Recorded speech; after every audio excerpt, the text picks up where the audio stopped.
We all know some iconic symbols. The Statue of Liberty screams USA. The Eiffel Tower represents Paris. And this mask? Undoubtedly, it's Tutankhamun's, right? Sometimes it feels like historians have squeezed every last drop out of the King Tut story. But guess what? The most obvious details often slip right under our noses. Like the fact that this famous mask didn't actually belong to him, nor was it ever meant for him. Stick with me for the details. Can we get a close-up of that mask? Thanks. See those holes? Yep, they're for earrings. And no, it's not that they had anything against jewelry, but back in ancient Egypt, earrings were typically worn by high-status women or kids. Now, if you know your history, you might say, but Tut was a boy king, wasn't he? You're spot on. He began his reign at just 9 years old. Sadly, that didn't last long as he passed away at a very young age. So when he was 9, he might have worn earrings, but he probably took them off when he hit that no earrings age. Sounds reasonable, right? Actually, not quite.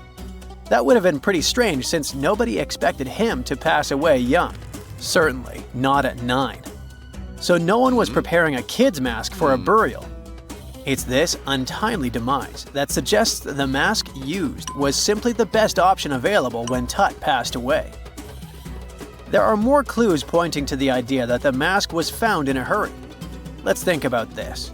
Even though Tut was mummified and his body could wait a bit, his loved ones wanted him to reach the afterlife ASAP. Some experts even believe the paint in the tomb was still wet when it was sealed. But look at his mask. It's a masterpiece. There's no way it was made in a rush. It's way more elaborate than other simpler cartonnage pieces. The renowned mask of King Tut stands 21 inches tall, adorned with precious stones, and features a golden beard that weighs 5.5 pounds, making the entire mask 22.5 pounds. Okay, I'm a bit confused here. So it seems like it was probably a kid's mask, but it had a beard? I've never seen a 9-year-old with a goatee, and I'm guessing you haven't either. Just think about it. A grown man's face compared to a kid's face. Fun fact for you, our faces pretty much stopped growing at the age of 16, so by 19, Tut would have definitely had the face of an adult man. Can you imagine trying to fit a relatively small kid's mask on a grown man? That would have been super embarrassing, and no one would have let that happen. Right, let's dismiss the kids theory. Now, the second option, if you remember, is that the mask could have originally belonged to a woman. This is where the beard theory comes into play. Some researchers believe the beard might have been added later on. Here's another twist. What if the mask was actually made for Nefertiti herself, who ended up maskless? In this case, there are two discoveries. Two birds with one stone. For now, it sounds like a conspiracy theory, I know. But let's give it a shot and delve deeper into the details. So, Tut passed away in around 1323 BCE, probably due to malaria. He had other health issues too, like when he broke his leg, and records suggest he wasn't in the best shape. As for Nefertiti, we have no solid data about her demise. Plus, nobody knows exactly when or where she was buried. The supposed year when she passed away is around 1330 BCE, but she could have lived longer, and the mask was intended and prepared for her. Or maybe they just took her mask right from the burial chamber. After all, they were family. Well, sort of. She was said to be his stepmom, having been married to Akhenaten, who was likely Tut's father. But this is not 100% accurate. Some scientists doubt it. Ah, these ancient Egyptian families. It's hard to keep track of who's who. I know, you're not yet convinced that Tut wore a lady's mask. Let me share one more theory with you. Meet Howard Carter, the enthusiastic archaeologist who discovered Tutankhamun's tomb.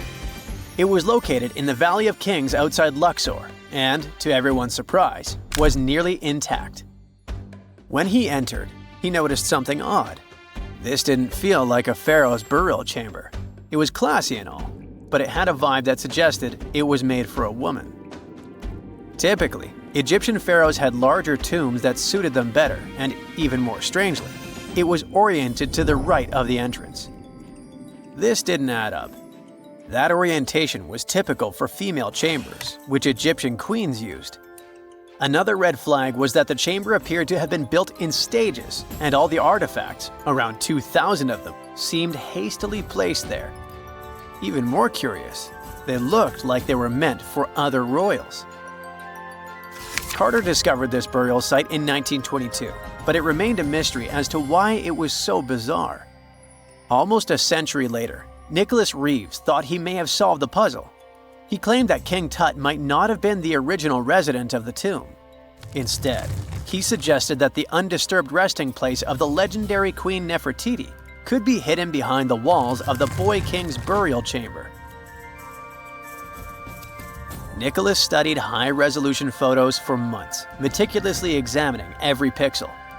One day, he focused on detailed scans that revealed the texture of the tomb's walls beneath layers of paint.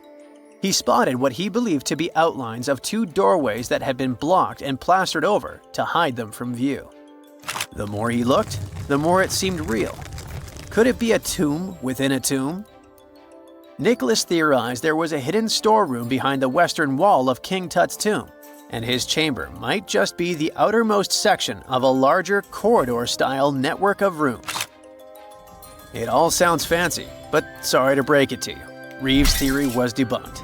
To find out if he was onto something, experts had to use ground-penetrating radar to see the unseen.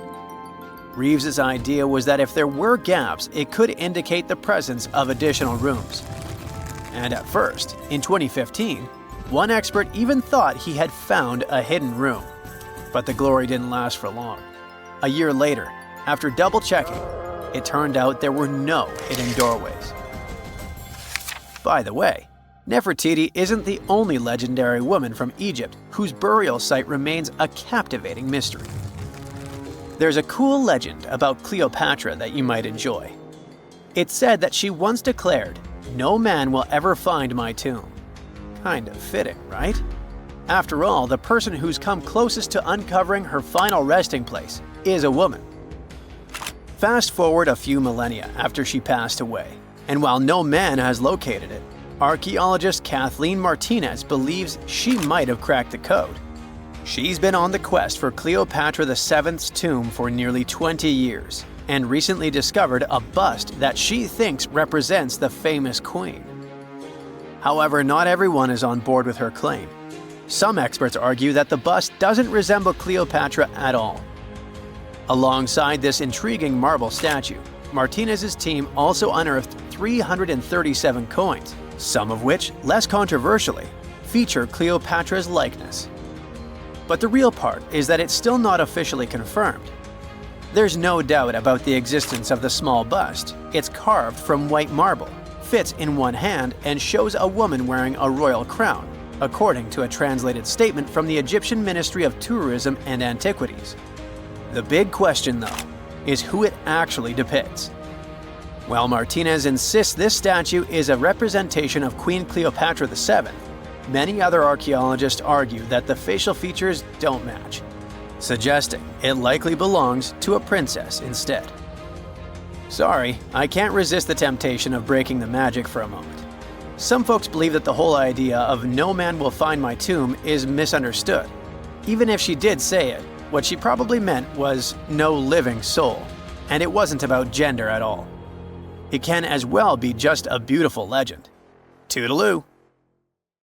For more than 3,000 years, the gold mask of Pharaoh Tutankhamun stayed hidden in the Valley of the Kings. This artifact, which stands about 21 inches tall, shows how skilled and artistic the ancient Egyptians were. But nobody expected that X-rays would reveal its biggest secret. King Tut was the last ruler of his family during the 18th dynasty. He took the throne at just 9 years old, but ruled for only 10 years before he passed away unexpectedly. If we're being honest, back in ancient Egypt, he was mostly forgotten by the rulers who came after him. His tomb wasn't a big deal for them, so much so that even the grave robbers forgot about him.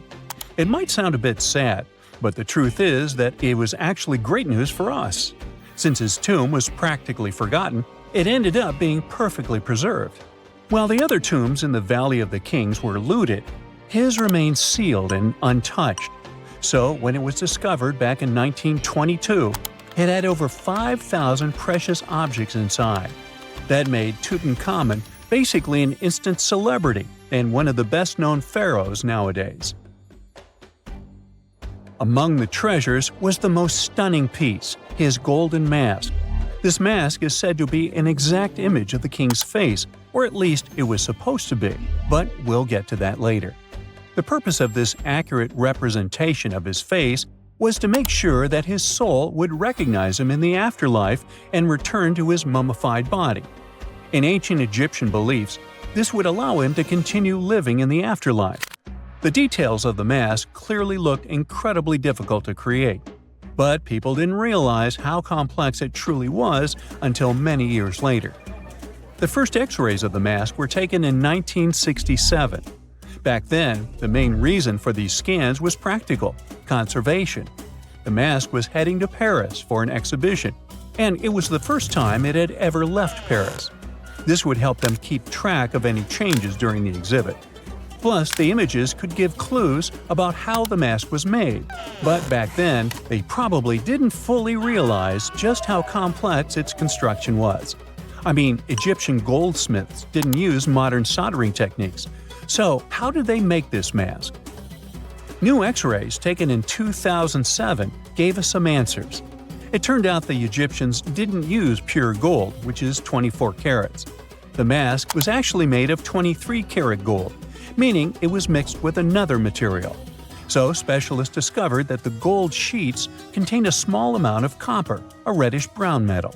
This was likely done to make the material more flexible and easier to shape. They would then shape the gold sheets by heating and hammering them over and over again. But there was one more secret inside the mask that wasn't discovered until 2015. The year before, the staff at Cairo's Egyptian Museum were working on the mask display when the long beard of the mask accidentally got knocked off. Another theory is that the beard had become loose over time and just fell off. Either way, the fact that King Tut's beard came off caused a lot of stress.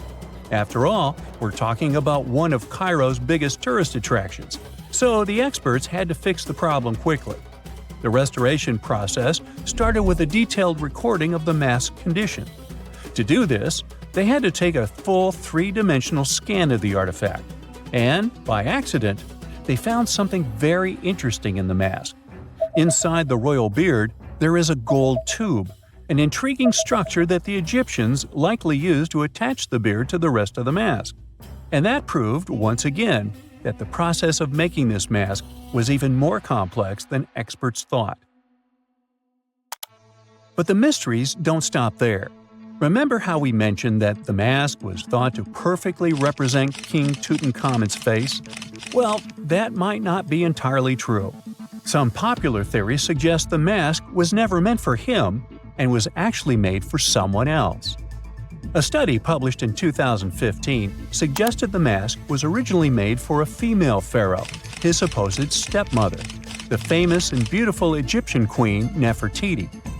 The biggest clue comes from an inscription on the mask. At first glance, it seemed to belong to Tutankhamun. But after a close examination, researchers noted that something else was actually written underneath King Tut's name. The royal name stamp seems to have been altered, and originally it had something written on it that translates to Queen Nefertiti. There is another feature of King Tut's golden mask that was overlooked for years, which adds even more mystery. As we mentioned earlier, experts believe he wasn't respected much by the pharaohs who came after him. And one of the clues that made archaeologists think this is the pierced ears on the mask. Some researchers believe that King Tutankhamun wouldn't have worn earrings after he was a kid. So, according to their theory, by the time he passed away at 18, he shouldn't have been represented with pierced ears. This could also support the idea that the mask originally belonged to Nefertiti, or maybe to someone who wasn't even connected to King Tut. But the mask isn't the only source of mystery. In fact, his whole tomb is full of puzzles. Recently, historians found a sign that the place where King Tut was supposed to be buried was changed at the last minute. For years, experts wonder why a pharaoh who ruled for 9 years ended up in such a simple tomb. When compared to the grandeur of other pharaohs' tombs, his tomb seemed, well, a bit plain. The idea that a king like Tutankhamun would have such an unremarkable resting place just doesn't match up with the power and importance he must have had in ancient Egypt. So, what happened? Well, apparently, this might have something to do with his successor, Pharaoh I. After King Tutankhamun passed away, researchers believe that I made sure to erase him from Egypt's history. So, one theory suggests that he was probably behind the quick decision to place King Tut's body in a smaller, less impressive tomb.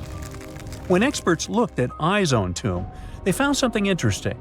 There is a large wall covered in painted baboons.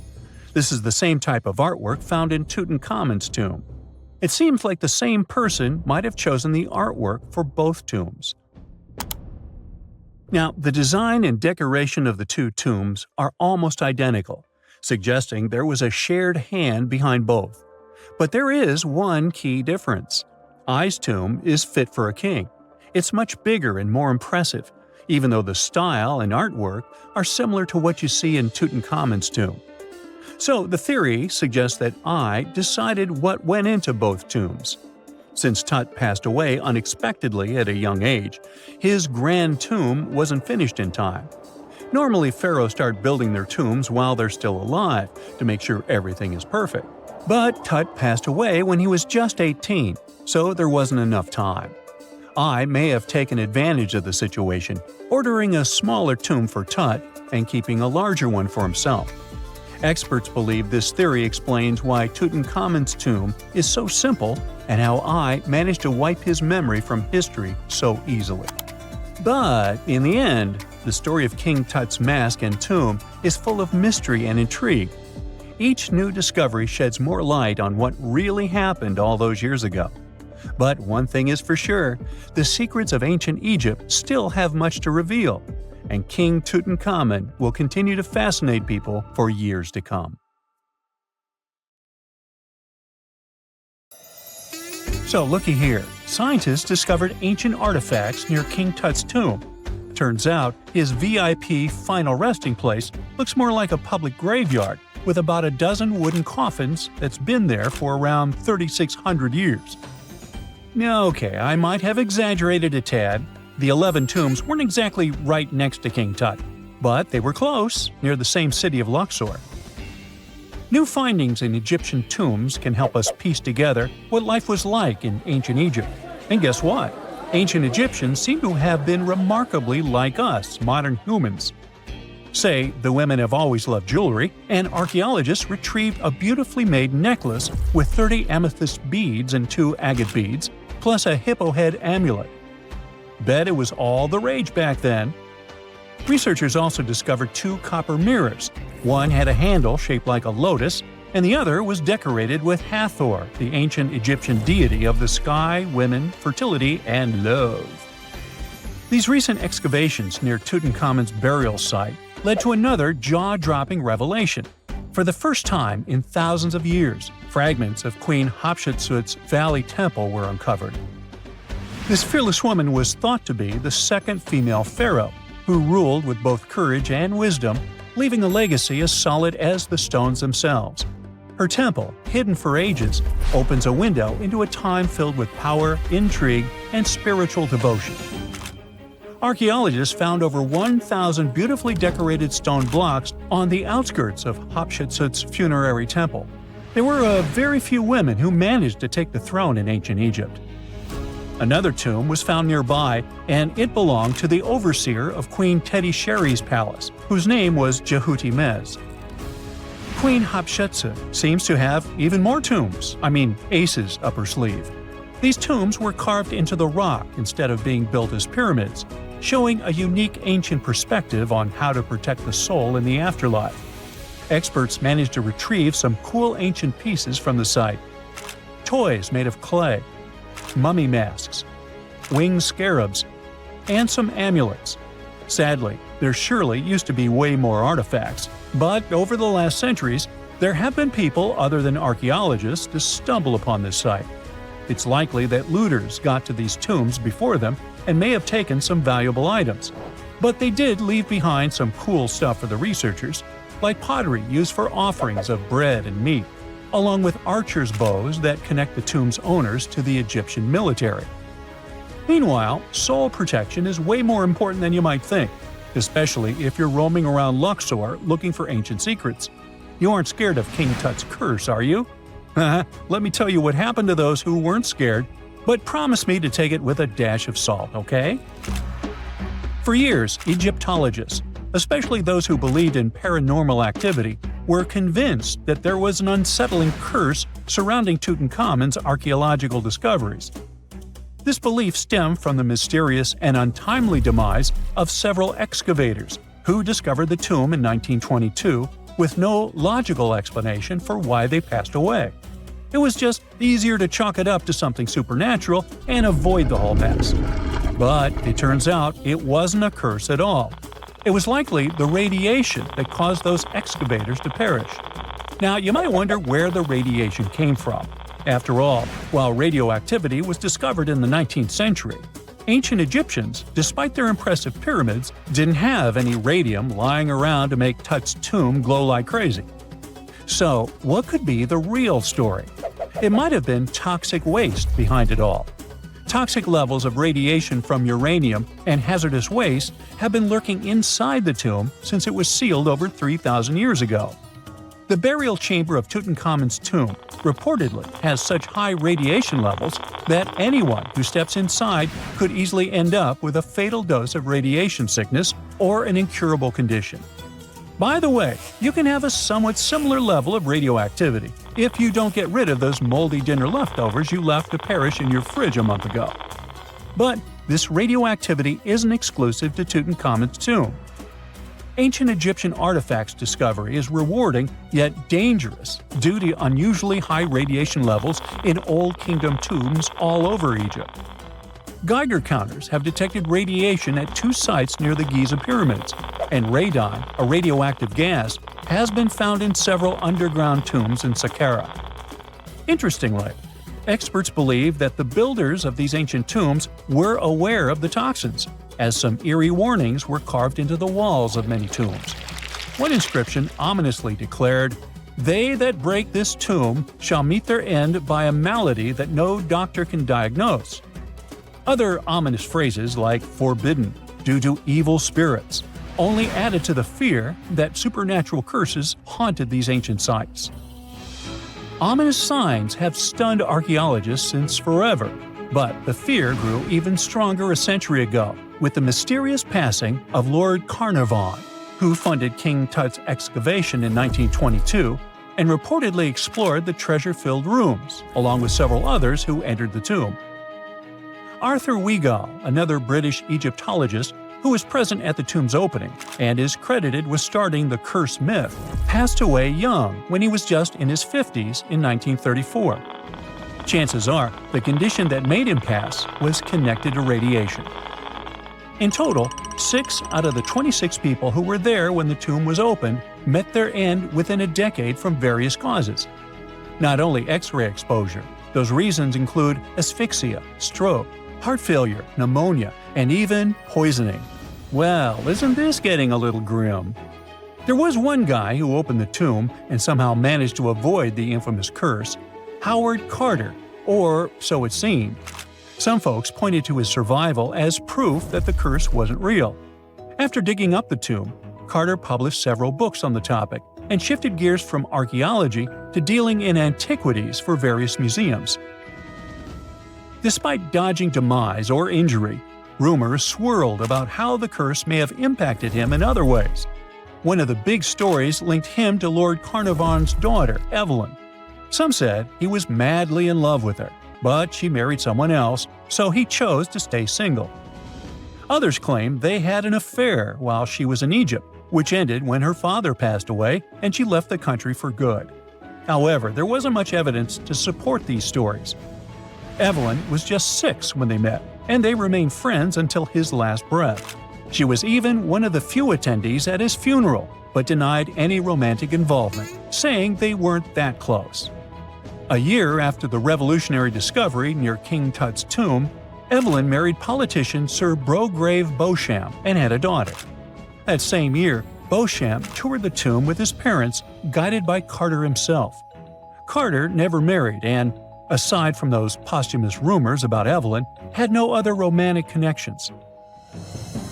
While the curse adds an intriguing twist to his life story, his tendency to keep relationships at arm's length was evident long before the tomb was opened. It seemed Carter just wasn't a people person. In 1939, after battling a serious illness, he ultimately succumbed to fate. He was 64, which was a pretty common life expectancy in the UK back then, so no one really thought it was off and linked it to an ancient curse. When he passed, it turned out he had several artifacts from Tutankhamun's tomb in his London apartment, which were eventually sent back to Egypt, marking what some viewed as the curse's end. Who knows? Maybe if he hadn't had all those ancient souvenirs at his place, he would have lived way longer. But all the other demises might seem off. The curse theory was likely fueled by some strange events during the excavation. Carnarvon got a mosquito bite that became severely infected, and around the time they opened the tomb, Cairo experienced a bizarre power outage and a freak sandstorm. Back in England, the Earl's dog, Susie, managed to escape from Carnarvon's house and began barking frantically at seemingly nothing. At least that's what the staff and family saw.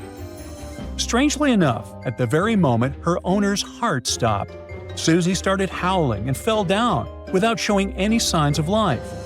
Maybe radiation didn't play a crucial role after all, and those were indeed ancient artifacts from King Tut's tomb that made them all perish. Spooky, huh? Scientists have discovered a never-before-seen pyramid immersed in the sands of Judea. After a little digging, they discovered that it held treasures that had been untouched for over 2 millennia and historical secrets that we can only now access. At the Zohar Fortress site, 2,600 feet above the Dead Sea, archaeologists were searching for manuscripts that would provide new information about the history of the site. The excavation was originally part of a long-standing campaign launched by the authorities. Its goal was to protect the sites from looting and unauthorized excavations. What they didn't expect was to find a pyramid-shaped structure built on top of a hill, made of hand-cut stones, each weighing hundreds of pounds. At first, the experts thought it was just a tomb, but they soon noticed the shape of the original walls and understood that the mound was a construction. They immediately realized that someone had dug into the top of the structure, probably looters who had spotted something valuable there. Luckily, most of the structure was still buried in sand, so the most valuable finds were hidden from sight. In the first week of excavation, volunteers found fragments of papyrus, bronze vases, and even ancient furniture, which were exceptionally well preserved. The desert climate had been a great ally in preserving those artifacts over the millennia. With little humidity in the air, mold cannot form, so organic materials such as wood and fibers are protected from cracking and deformation. Hypotheses suggested that the pyramid had been built during the First Temple period. However, new discoveries have shown that it's more recent, from the Hellenistic period. Considering this and the fact that the structure dates back 2,200 years, it's believed that it probably appeared shortly after the death of Alexander the Great, the famous ancient Greek king of Macedonia. At that time, his generals divided the former Seleucid Empire. Ptolemy took control of Egypt and the surrounding regions, including the Dead Sea area, while Seleucus took control of the north, which is now part of the Middle East. It's still not known for sure whether the pyramid was built under the rule of the Ptolemaics or the Seleucids. Both Ptolemaic coins and coins from the Seleucid kingdom have been found at the site. Even so, many scholars believe it was built when the region was under Ptolemaic control. Evidence also suggests that the building, despite its longevity, collapsed at some point. But that's not why it was abandoned by the ancient Egyptians, which begs the question of what purpose it was built for.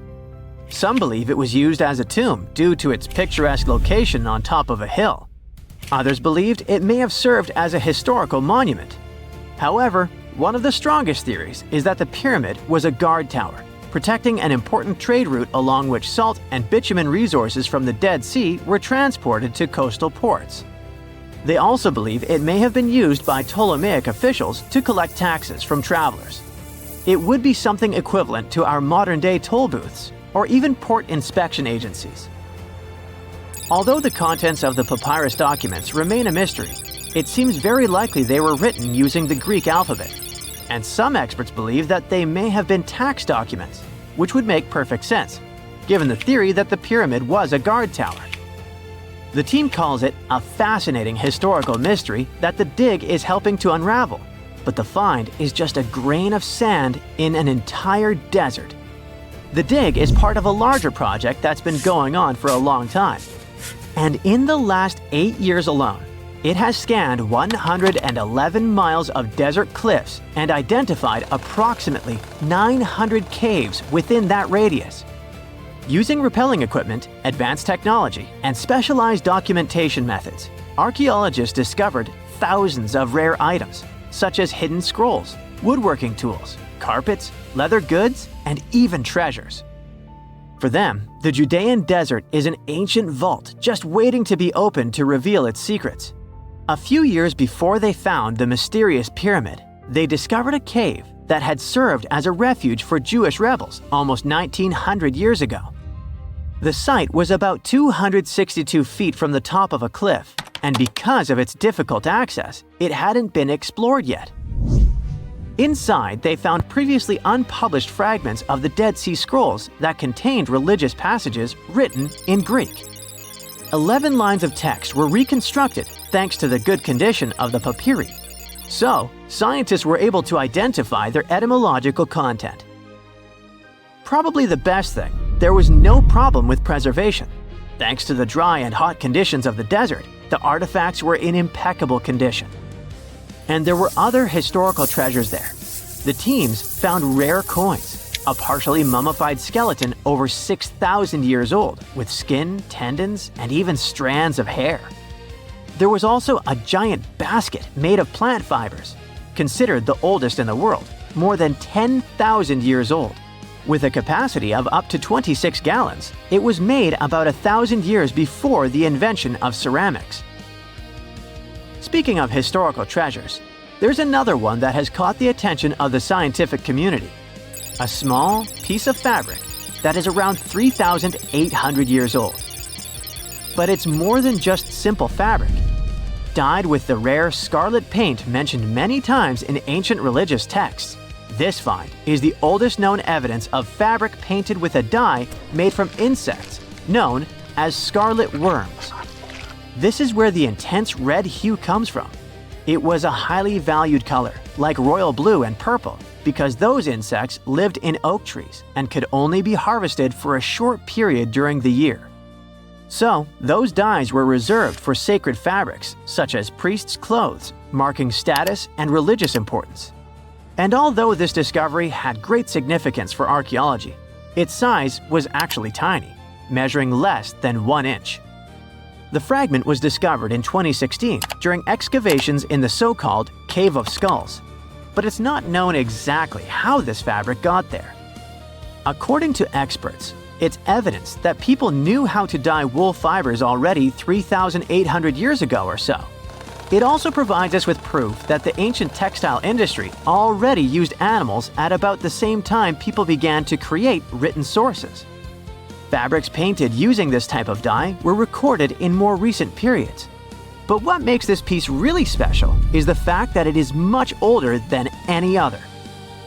Another important discovery was made in 1980, when scientists found a seed that was over 1,000 years old, which turned into a mysterious tree named Sheba. They spent 14 years cultivating this plant, which is now about 10 feet tall, only to discover later that it could belong to an extinct lineage of trees that had grown in the region. The seed dates back to a period between 993 and 1202 CE, and they believe that Sheba may be a biblical tree commonly associated with healing. Although it's not been possible to identify the exact species, since the tree hasn't flowered, we know that it belongs to the genus Commiphora, which is related to famous African plants, such as the myrrh tree. But time has revealed something even more special. Its leaves and resins are rich in compounds that have medicinal, antioxidant, and even skin-soothing properties. This means that the tree may represent a forgotten lineage whose resin had medicinal value and was mentioned in ancient texts. This brings to light how ancient people dealt with botanical medicine. Wow! Scientists have found a lost city beneath Egypt's pyramids. And it's incredibly large, bigger than the biggest target you can imagine. Underground chambers, passageways, and vertical structures. Scientists have no idea what purposes they served. But let's start from the very beginning. Italian and Scottish scientists studying the Pyramid of Khafra discovered something that looked like secret tunnels under 3 pyramids. This find might change what we know about ancient Egypt. The expedition, called the Khafra Project, was led by Corrado Malunga from Pisa, Italy, and Filippo Biondi from the University of Strathclyde, Scotland. Their mission was to focus on exploring Khafra's pyramid, the second largest on the Giza Plateau.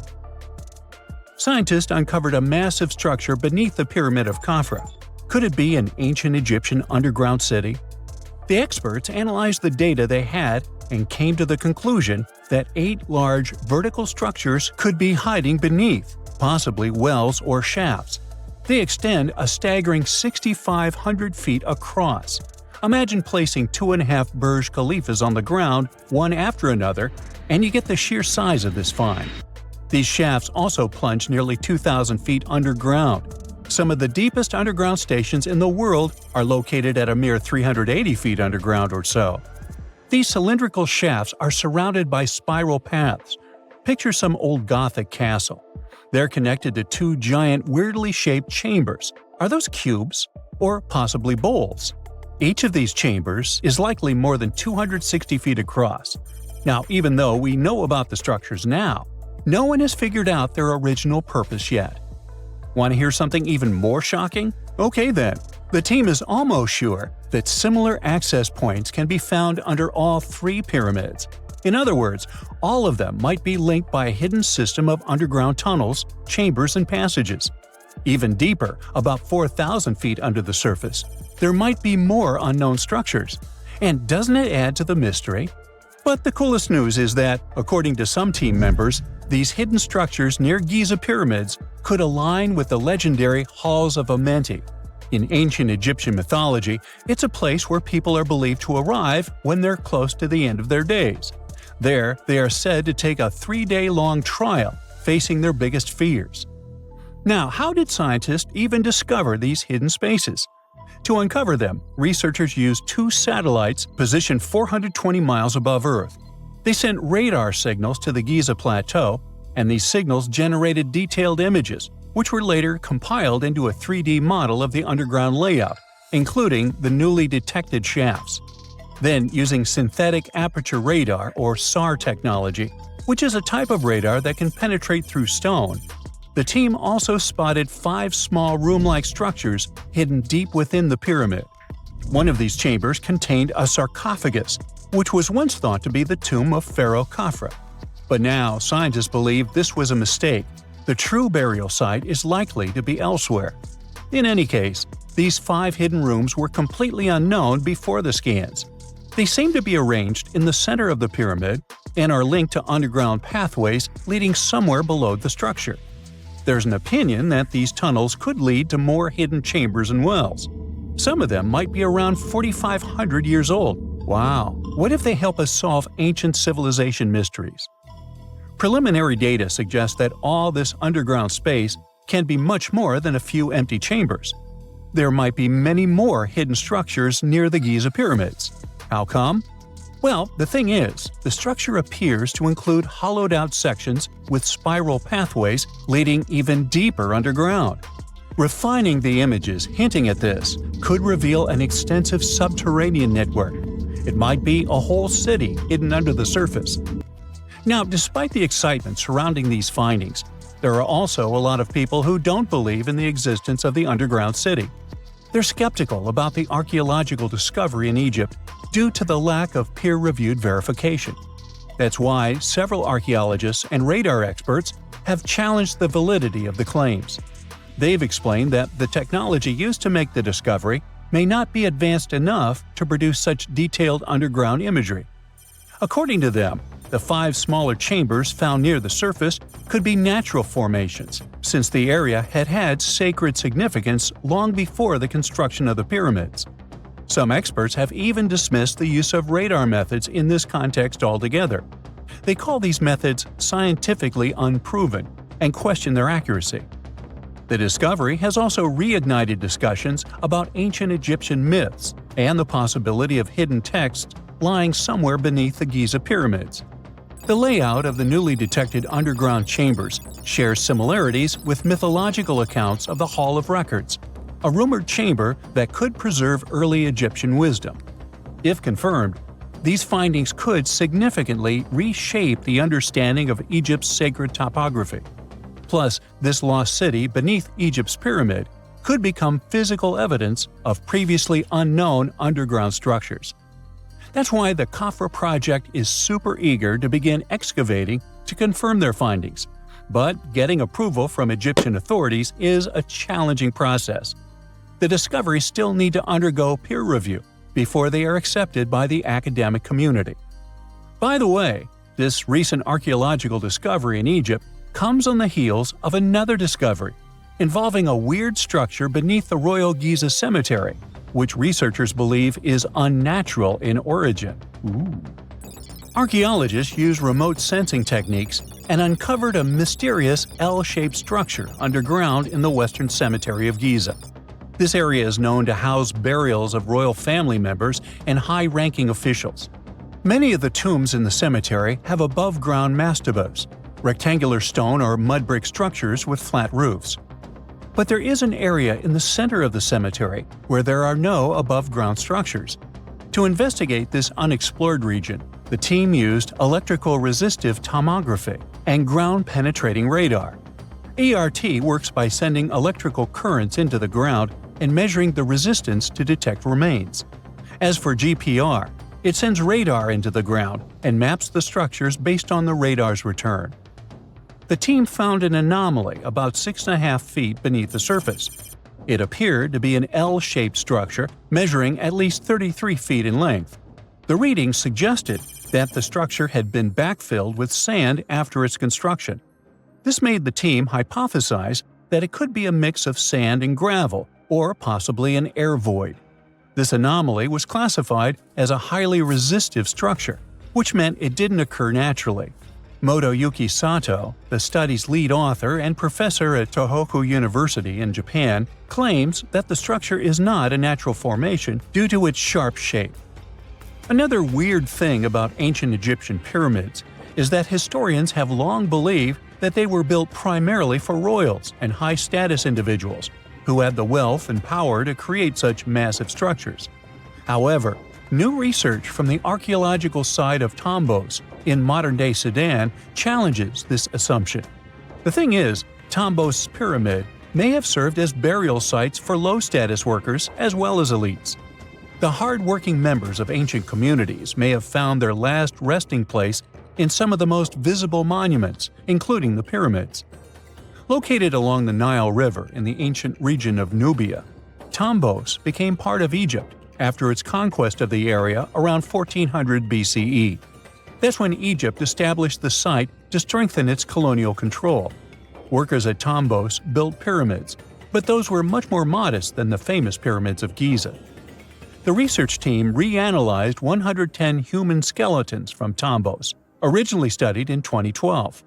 In particular, they examined the entheses, the areas where tendons and ligaments attach to bones. Such an analysis can give us insights into the amount of physical labor a person performed. When someone does hard labor, their bones often develop distinct crests and ridges at these attachment points due to the stress on the tendons and ligaments.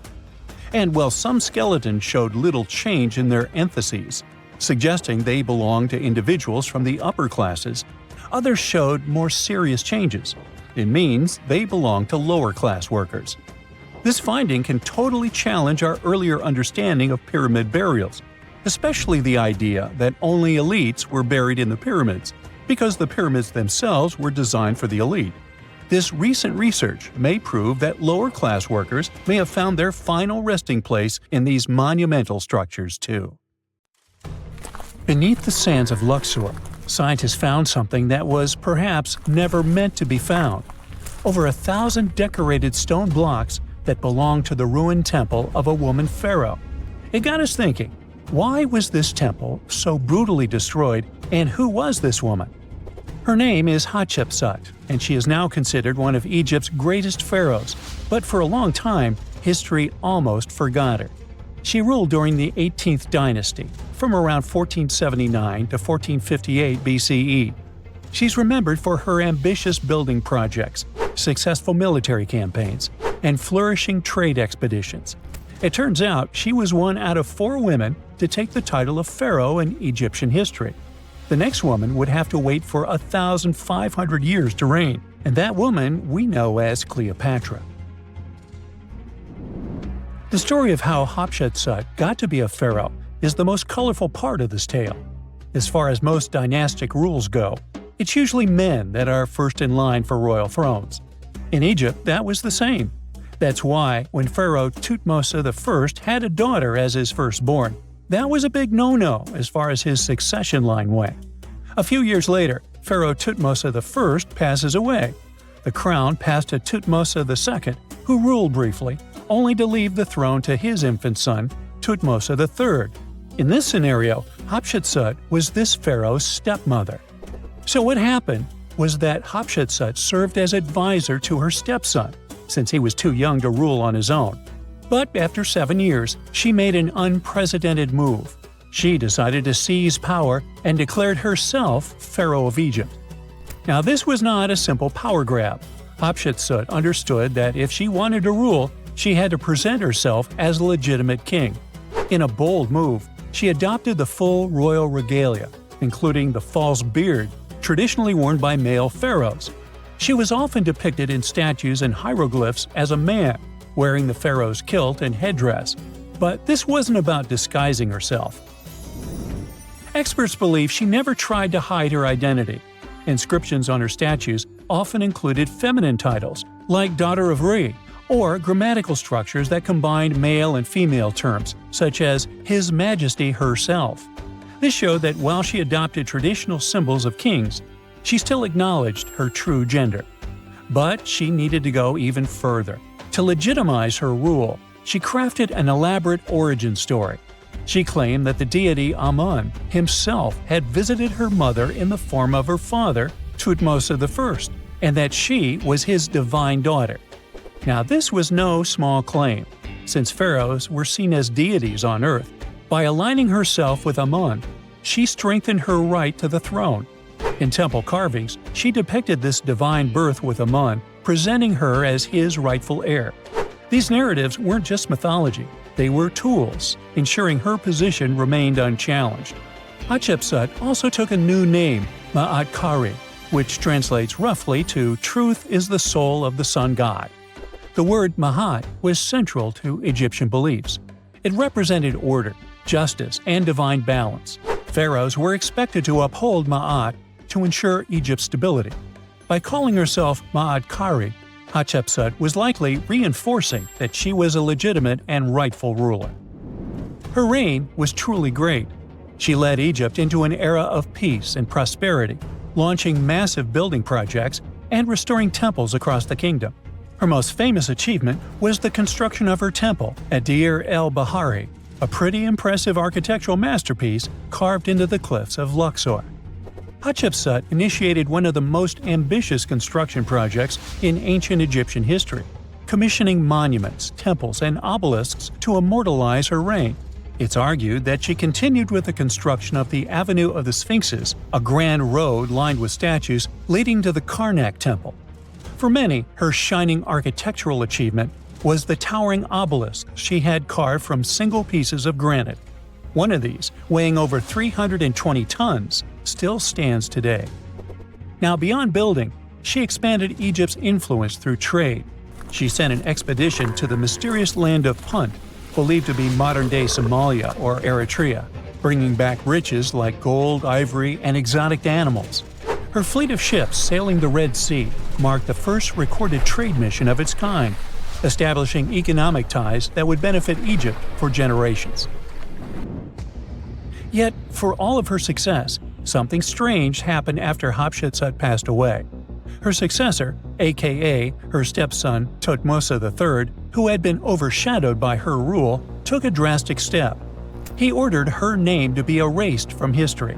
Her statues were defaced, her inscriptions chiseled away, and her achievements credited to other rulers. It was as if she had never existed. Some believe Thutmose III wanted to reclaim his rightful place as pharaoh, while others suggest that later rulers, uncomfortable with the idea of a female pharaoh, sought to restore traditional male dominance. The story gets even more tragic. The power struggle between stepmother and stepson continues, since, even after her passing away, Thutmose III built his own temple right next to Hatshepsut's at the Valley of the Kings. But he built his temple with one deliberate modification. His monument was built 11 feet higher than hers. Mind you that this was no accident, it was a symbolic statement. He wanted to overshadow her legacy. But history had other plans. Hatshepsut's legacy started to be rediscovered in the 19th century, and it was only through careful archaeological investigation that her reign was properly recognized. Today, Hatshepsut is remembered as one of Egypt's greatest pharaohs. Her reign, once erased, has been reconstructed through constant archaeological discoveries, proving that her power and influence could not be so easily forgotten. Her resting place had been hidden in plain sight, her body removed from its original chamber in an effort to erase her from history. This final piece of evidence cemented her legacy, proving that even attempts to erase a pharaoh could not really do it. Hatshepsut's grand temple, Djeser-Djeseru, was a stunning architectural feat, designed to immortalize her reign and solidify her divine connection to Amun.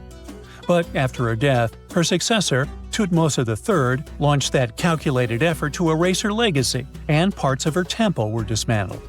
Historians still debate why. Was it a dynastic power move, an attempt to restore traditional male rule, or a bid to strengthen Thutmose III's claim to the throne? Maybe he was just a jerk. Whatever the reason, the destruction wasn't immediate. It happened decades after her death, suggesting it might not have been a personal revenge, but a broader political strategy. Yet, despite these efforts, her temple endures, and so does her story, a defiant echo of Egypt's first great female pharaoh. Let's travel through space and time to another place. Dashur, Egypt, is known to be home to several resting places of people from ancient Egypt. In the year 2017, scientists uncovered a long-lost pyramid. They quickly called the Ministry of Tourism and Antiquities because they suspected it was going to be a big deal. Unlike most pyramids that were found in the area, this one was completely sealed. Lifting the capstone was a delicate process. When they finally managed to open the pyramid, they expected to find an undisturbed chamber. Instead, it was chaos. The place had been looted, and the personal items of the person that had passed away were scattered all over. But in the middle of the wreckage, they found a chest. Using the latest scanning technology, they managed to read the damaged hieroglyphs on its surface. What they found was unbelievable. The name inscribed there was as clear as day: Princess Hatshepsut. Ooh. The discovery made in 2017 also opened up a lot of questions. After further analysis, scientists discovered the remains belonged to another Hatshepsut. It belonged to a princess that lived during Egypt's 13th dynasty. The fact that her resting place had been looted before it was sealed made scientists wonder, were these ancient people trying to hide something about this public figure? And why is there almost no record about her in ancient Egyptian history? Ooh, stay tuned.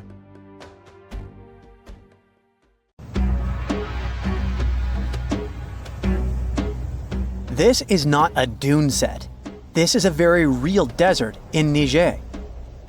Jado was probably built by the nomadic Sao people and is filled with ksars, which are fortified houses made of salt and clay, with giant walls and secret passages. Located deep in the desert, it was once a vital stop for trans-Saharan caravans, but is now a hotspot for smugglers and bandits. The site has been off-limits since 2002 due to its dangers. The origin of the Khazars remain a mystery. No archaeological studies have been conducted, leaving many questions unanswered.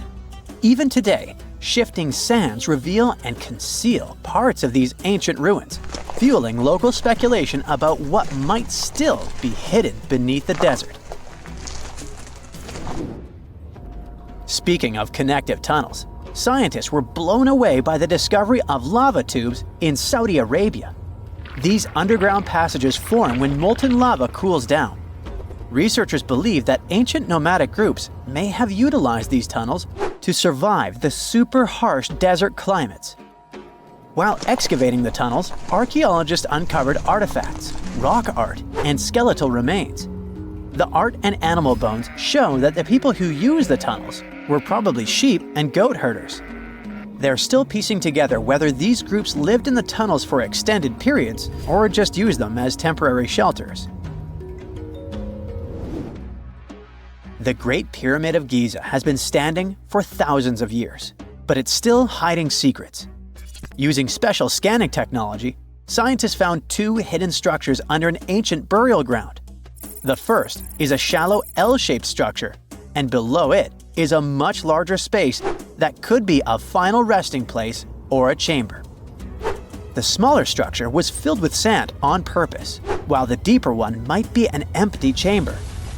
Experts believe the two are connected, possibly as an entrance leading to a secret chamber. This is big news because it might give us some more insight into who built the pyramids and why. The world is full of ancient writing, but some messages refuse to give up their secrets, like the mystery of the Bashplemi tablet. This unusual stone, pulled from a lake in Georgia, is covered in symbols no one can read. Even with modern technology, experts are completely stumped. The tablet is about the size of a book, with 60 symbols carefully carved into its surface, but 39 of them don't match any known language.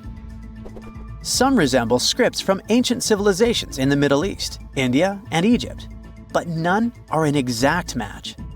To make things even trickier, part of the tablet is broken off, meaning a piece of the puzzle is missing forever. To rule out a hoax, scientists studied the tablet closely. They confirmed it's made of vesicular basalt, an extremely tough local rock. Whoever carved these symbols must have been really skilled. Based on similar archaeological finds, experts believe the tablet could date back thousands of years, possibly to the late Bronze or early Iron Age. Some symbols repeat, which could mean they're numbers. Maybe it's an inventory list, a record of battles, or even an offering to the deities. Until someone cracks the code, the Bashplemi tablet remains an unsolved mystery from the depths of history. Experts are still stumped with what this Minoan disc might mean. The Phaistos disc is one of the most mysterious finds from the Minoan civilization. This 6-inch clay object, discovered in 1908, has strange spiral markings that no one has fully decoded yet. The disc has 241 symbols on both sides, showing everything from people and animals to tools and plants. Experts have come up with many theories about what the symbols mean. Some think it's an early form of Greek. Others suggest it's a prayer or a hymn. And some even believe it could be a letter from a king in Anatolia to a Greek ruler. Let's see who will be the first to figure this out. It's always a fun day at an archaeologist's office when they find something as big as a 2,000-year-old marble head. A French archaeologist mission went digging inside an old medieval house near Alexandria in Egypt and found a statue's head depicting an old, possibly ill man. This statue dates from the last Egyptian dynasty before it became part of the Roman Empire, and the site where it was found is associated with the likes of Cleopatra and Mark Antony. For archaeologists, even the smallest finds at this site means a lot. You've heard of Lucy, right? The Australopithecus that was an early ancestor for us humans. Well, scientists found some of her species' footprints somewhere in Tanzania. The so-called Laetoli footprints are over 3 million years old. The trail stretched 88 feet and has about 70 footprints, left behind when a bunch of early humans walked across some wet volcanic ash. What's cool is that these early humans were already walking on 2 feet, like us, not all hunched over like apes. The close spacing of the prints shows they probably had short legs and a shorter stride than we do today. In an ancient Egyptian temple, archaeologists uncovered a shrine unlike any other, a place dedicated to falcons and 2 mysterious deities. One deity had a falcon's head, while the other wore a crown with a sun disk and cow horns. But the most baffling discovery was an inscription that read, "It is improper to boil a head in here." At the heart of the shrine, there are 15 headless falcons carefully arranged on a pedestal, likely as offerings to the falcon-headed deity.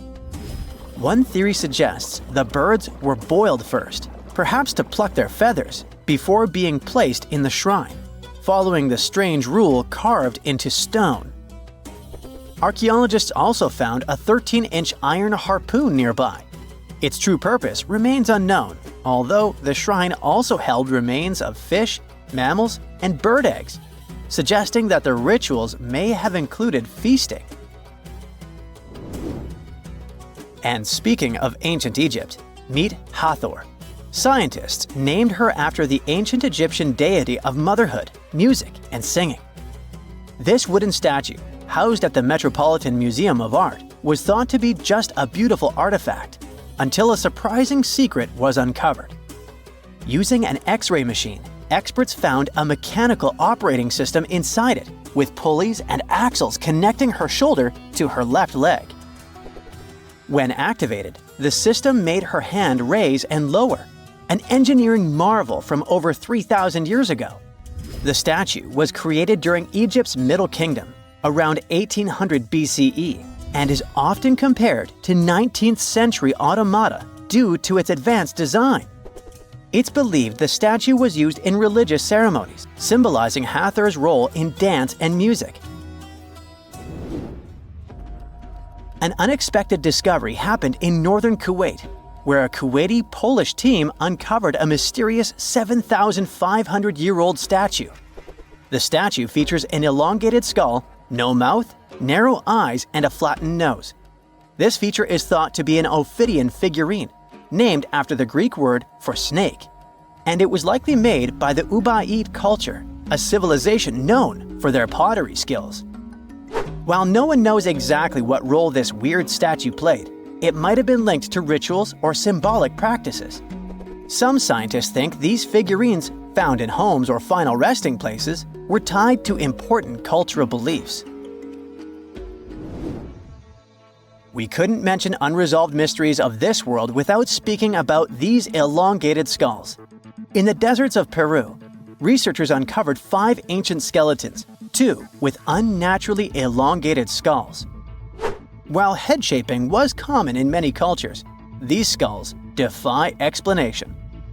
Local legends tell tales of the so-called Gentiles, a mysterious race banished underground by the powerful deities. Some say this is what the skulls represent. Others think this is some type of genetic anomaly, which was confirmed after finding an infant skull, too large to be artificially shaped.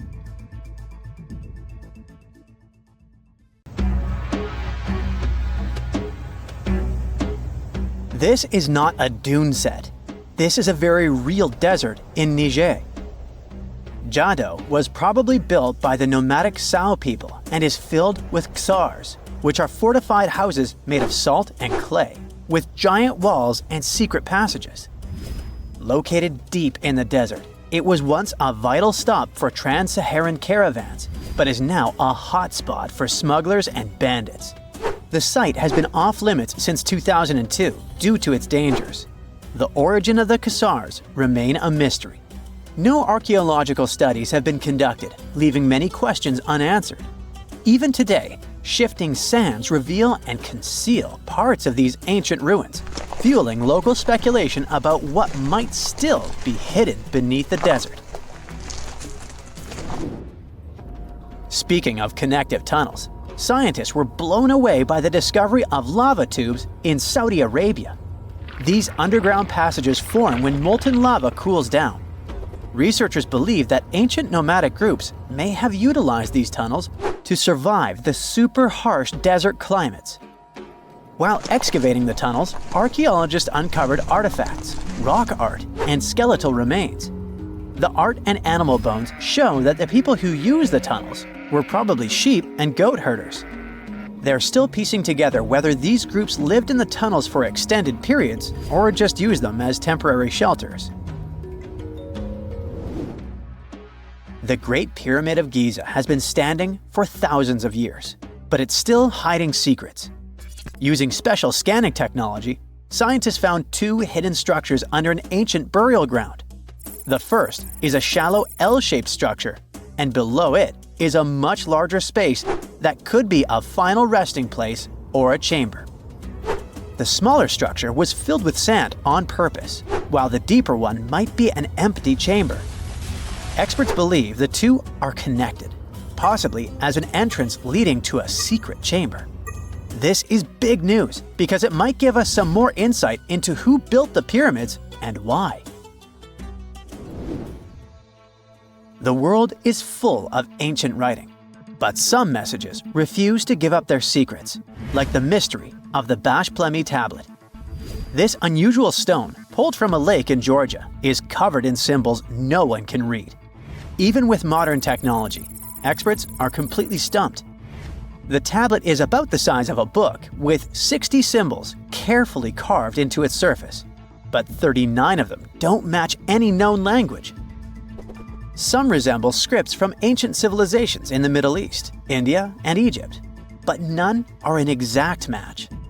To make things even trickier, part of the tablet is broken off, meaning a piece of the puzzle is missing forever. To rule out a hoax, scientists studied the tablet closely. They confirmed it's made of vesicular basalt, an extremely tough local rock. Whoever carved these symbols must have been really skilled. Based on similar archaeological finds, experts believe the tablet could date back thousands of years, possibly to the late Bronze or early Iron Age. Some symbols repeat, which could mean they're numbers. Maybe it's an inventory list, a record of battles, or even an offering to the deities. Until someone cracks the code, the Bashplemi tablet remains an unsolved mystery from the depths of history. Experts are still stumped with what this Minoan disk might mean. The Phaistos disk is one of the most mysterious finds from the Minoan civilization. This 6-inch clay object, discovered in 1908, has strange spiral markings that no one has fully decoded yet. The disk has 241 symbols on both sides, showing everything from people and animals to tools and plants. Experts have come up with many theories about what the symbols mean. Some think it's an early form of Greek. Others suggest it's a prayer or a hymn. And some even believe it could be a letter from a king in Anatolia to a Greek ruler. Let's see who will be the first to figure this out. It's always a fun day at an archaeologist's office when they find something as big as a 2,000-year-old marble head. A French archaeologist mission went digging inside an old medieval house near Alexandria in Egypt and found a statue's head depicting an old, possibly ill man. This statue dates from the last Egyptian dynasty before it became part of the Roman Empire, and the site where it was found is associated with the likes of Cleopatra and Mark Antony. For archaeologists, even the smallest finds at this site means a lot. You've heard of Lucy, right? The Australopithecus that was an early ancestor for us humans. Well, scientists found some of her species' footprints somewhere in Tanzania. The so-called Laetoli footprints are over 3 million years old. The trail stretched 88 feet and has about 70 footprints, left behind when a bunch of early humans walked across some wet volcanic ash. What's cool is that these early humans were already walking on 2 feet, like us, not all hunched over like apes. The close spacing of the prints shows they probably had short legs and a shorter stride than we do today. In an ancient Egyptian temple, archaeologists uncovered a shrine unlike any other, a place dedicated to falcons and two mysterious deities. One deity had a falcon's head, while the other wore a crown with a sun disk and cow horns. But the most baffling discovery was an inscription that read, "It is improper to boil a head in here." At the heart of the shrine, there are 15 headless falcons carefully arranged on a pedestal, likely as offerings to the falcon-headed deity.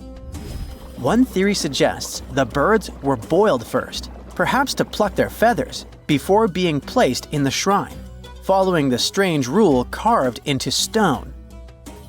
Archaeologists also found a 13-inch iron harpoon nearby.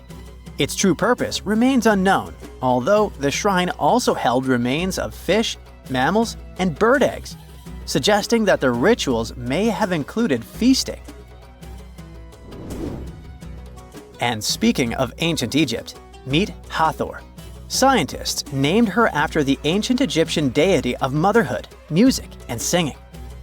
This wooden statue, housed at the Metropolitan Museum of Art, was thought to be just a beautiful artifact, until a surprising secret was uncovered. Using an X-ray machine, experts found a mechanical operating system inside it, with pulleys and axles connecting her shoulder to her left leg. When activated, the system made her hand raise and lower, an engineering marvel from over 3,000 years ago. The statue was created during Egypt's Middle Kingdom, around 1800 BCE, and is often compared to 19th century automata due to its advanced design. It's believed the statue was used in religious ceremonies, symbolizing Hathor's role in dance and music. An unexpected discovery happened in northern Kuwait, where a Kuwaiti Polish team uncovered a mysterious 7,500-year-old statue. The statue features an elongated skull, no mouth, narrow eyes, and a flattened nose. This feature is thought to be an Ophidian figurine, named after the Greek word for snake, and it was likely made by the Ubaid culture, a civilization known for their pottery skills. While no one knows exactly what role this weird statue played, it might have been linked to rituals or symbolic practices. Some scientists think these figurines, found in homes or final resting places, were tied to important cultural beliefs. We couldn't mention unresolved mysteries of this world without speaking about these elongated skulls. In the deserts of Peru, researchers uncovered 5 ancient skeletons, 2 with unnaturally elongated skulls. While head shaping was common in many cultures, these skulls defy explanation. Local legends tell tales of the so-called gentiles, a mysterious race banished underground by the powerful deities. Some say this is what the skulls represent. Others think this is some type of genetic anomaly, which was confirmed after finding an infant skull, too large to be artificially shaped. Something strange is lurking beneath the sands of Giza, and scientists have no idea what it is. Archaeologists just found a hidden structure near the Great Pyramid using advanced ground scanning technology. What's inside? Nobody knows, but excavations are already underway. The Great Pyramid of Giza is one of the most famous monuments on Earth, but it doesn't stand alone. It's surrounded by an ancient necropolis, a massive royal graveyard filled with tombs and monuments. They belong to pharaohs, nobles, and other high-ranking officials. Most of these tombs are above the ground. They're called mastabas, rectangular, flat-roofed tombs built from limestone or mud brick, and they've been studied for decades. But from old movies, we know that these weren't simple graves. They have deep vertical shafts leading to underground burial chambers, where the past was sealed away for eternity. And recently, archaeologists found one curious empty space in the cemetery, a completely unexplored patch of ground. No mastabas, no visible ruins, nada. For years they ignored it, but between 2021 and 2023, they decided to investigate. They didn't dig though. Instead, they used a technology that kind of acts like X-rays for the ground. These radars let scientists see the secrets hidden there. And there was something hidden beneath the sand, something deliberately buried and forgotten. A two-part underground structure. One part was shallow and L-shaped. It's about 33 feet long and buried just 6.5 feet deep. But below that, a deeper, more mysterious anomaly, a structure completely different from anything else in the area. They called it a highly resistive anomaly, which means it's dense and solid, likely made of stone, sand, or even metal. And still, no one has a clue what's inside it. Now, it's clear that humans made the L shape. It wasn't formed by nature. And the shallower structure might have been an entrance to whatever is hidden below. But they only have some theories about what might be hidden there. It's also filled with sand and gravel. It was probably deliberately backfilled after its construction, perhaps to preserve this. Why? Well, we don't know yet. The archaeological team will need to excavate to understand what exactly this thing was and why it was built. The first guess is a lost burial chamber. Many tombs in Giza have underground burial sites, but most have clear surface markers. This one, for some reason, has nothing, but it could be one of them. The second guess is an ancient offering chapel. Egyptologists know that some chapels were built in this shape, but usually they were above ground, not buried like this. And finally, it might be something we've never seen before. If this turns out to be a new type of structure, it could rewrite what we know about the burials of pharaohs. The only way to know for sure is to dig it up, and that's exactly what's happening right now. Excavations are already underway. Archaeologists are racing against time to uncover the truth. But there's a real danger there too. Giza's fragile ancient structures need to be handled carefully. Otherwise, they could be damaged beyond repair. So all we can do is wait for the truth. Now, these tombs always held fascinating mysteries. Unfortunately, we'll never learn tons of these mysteries because of some relentless tomb robbers. Egyptian tombs were built to guard the bodies for eternity. But that absolutely didn't stop people from breaking in and stealing everything valuable inside. They've been bothering these ancient sites for thousands of years, starting way back in pharaohs' times. Many of the most famous tombs, including those in Giza, Saqqara, and the Valley of the Kings, were looted. It was a common practice in ancient Egypt. And they were serious about this whole thing.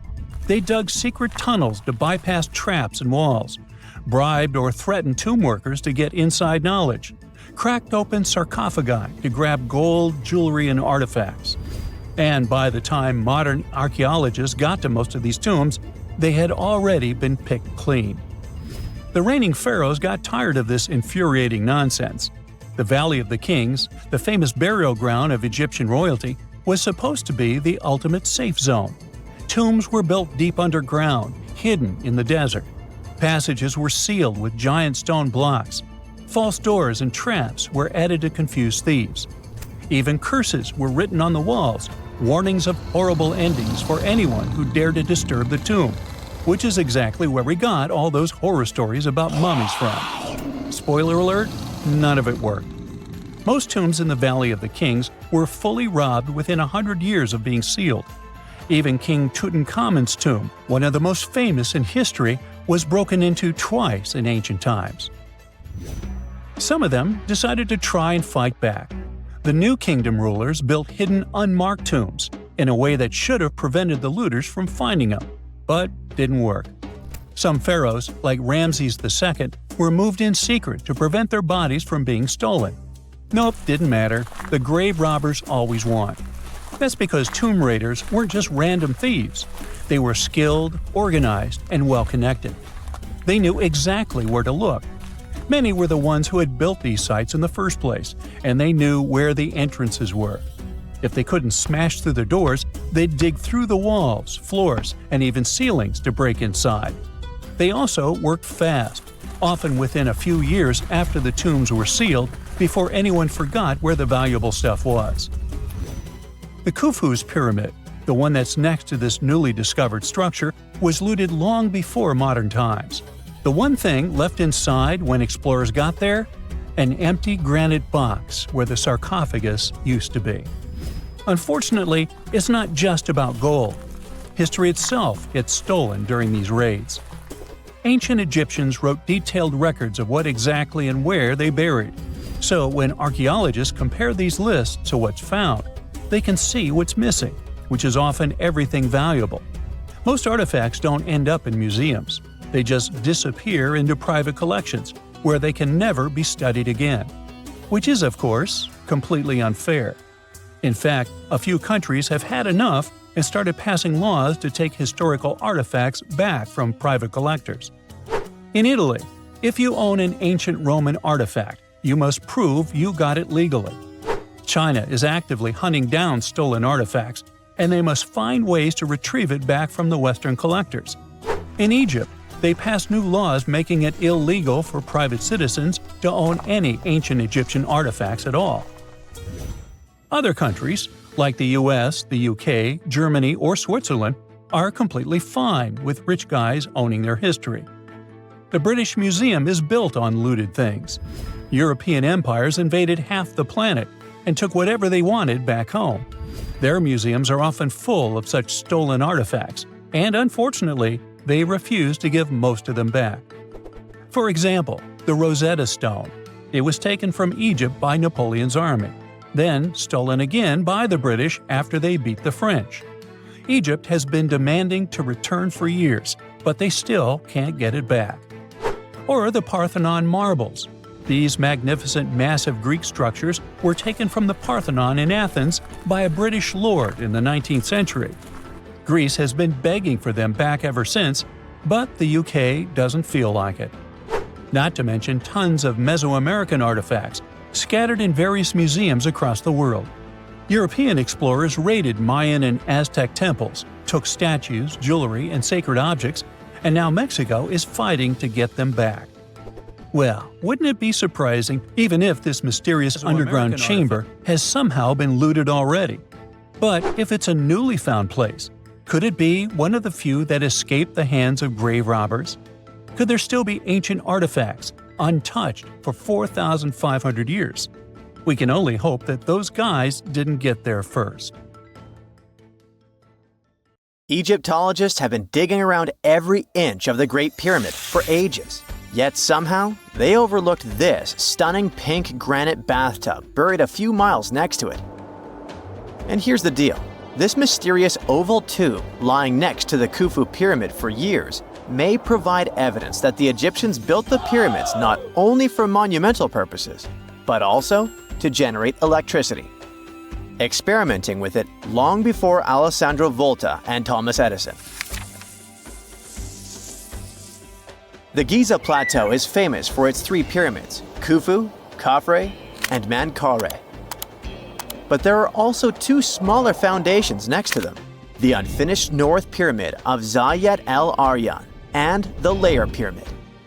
Some researchers say these buildings were never finished, while others think they were destroyed for more mysterious reasons. One of these reasons might have to do with the original usage of the Giza pyramids, the idea that they were used as an electricity generator. To connect these dots, we need to go back to the beginning of the 20th century. That's when an Italian architect and Egyptologist named Alessandro Barsanti decided to examine the Zayat el-Aryan pyramid. Near the site, he noticed something unusual: scattered granite fragments. To a casual passerby, these might have seemed insignificant, but Barsanti recognized the signs. You see, ancient Egyptians often used sites to prepare stones before transporting them to their final destinations. The fact that there was granite on the ground intrigued him. Granite was a more expensive material than the limestone typically used for pyramids, which suggested that it might have been intended for an important and possibly hidden structure. At a depth of 68 feet, they encountered a huge pink granite block. He kept going with the excavations, and they revealed ancient inscriptions carved into the stones. They sent the drawing to experts, but no one could decipher what they meant. Were they instruction sets to something? That's when Barsanti made his biggest discovery. He found an oval-shaped vat carved from pink granite and polished to a mirror-like finish. The thing is, the vat had been carefully sealed. When they opened it, they found a thin black residue along the walls.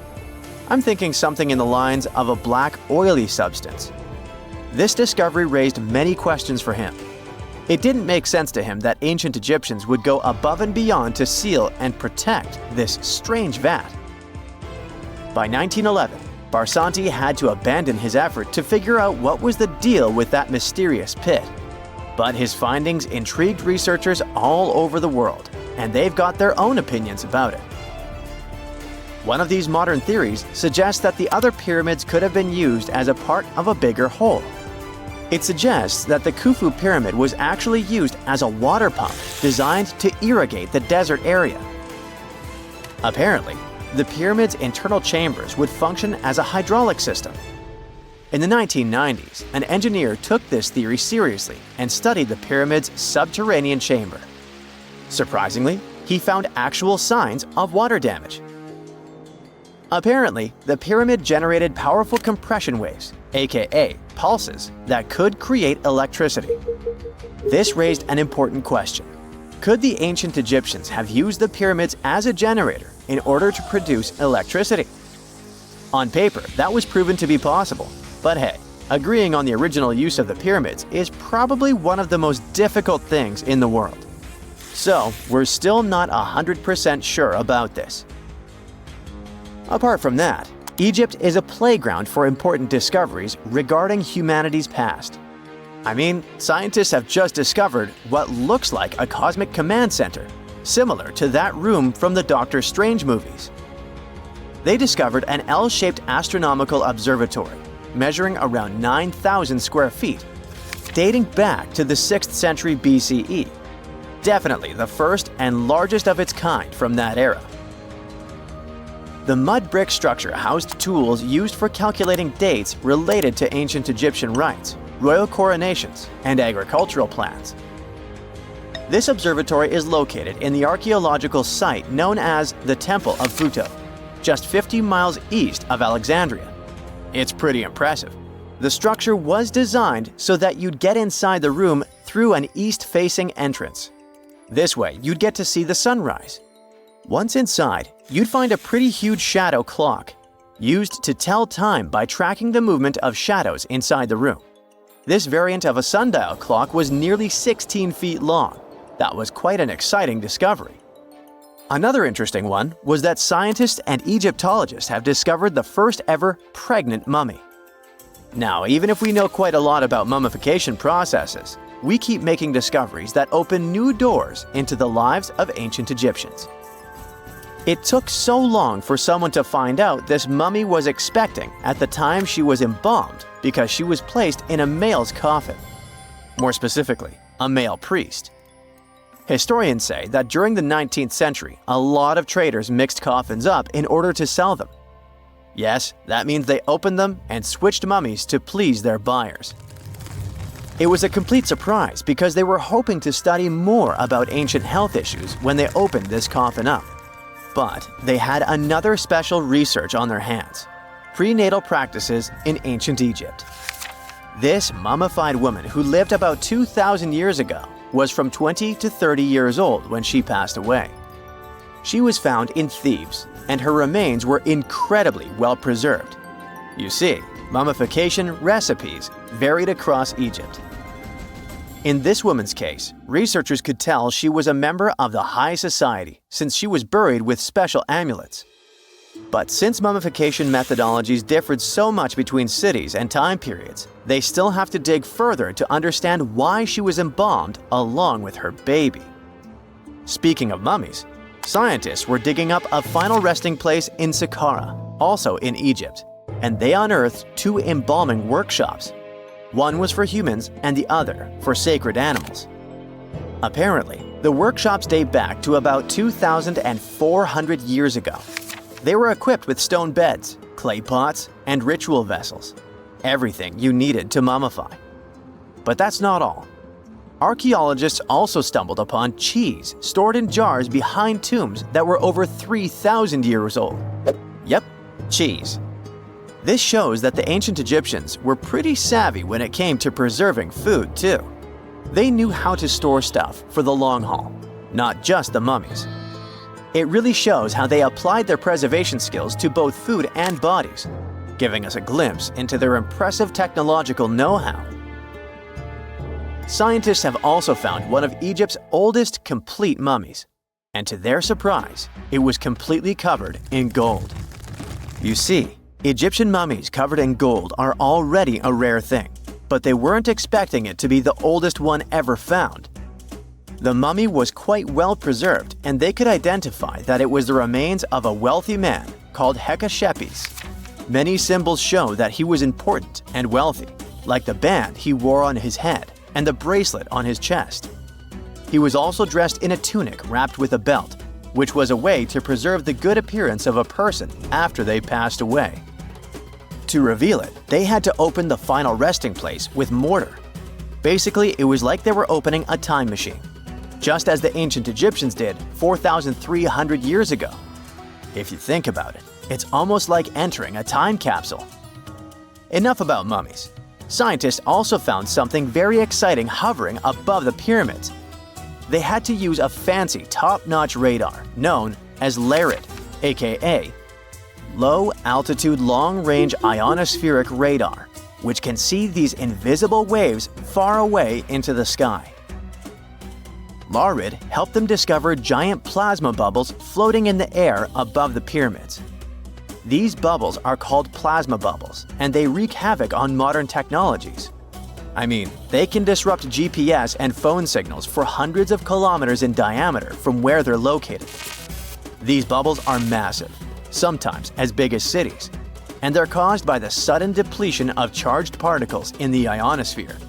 So, instead of spreading out evenly throughout the ionosphere, they stick together in this wave-like form. This was a pretty important discovery because it can help scientists understand how to prevent these waves from messing with our technology.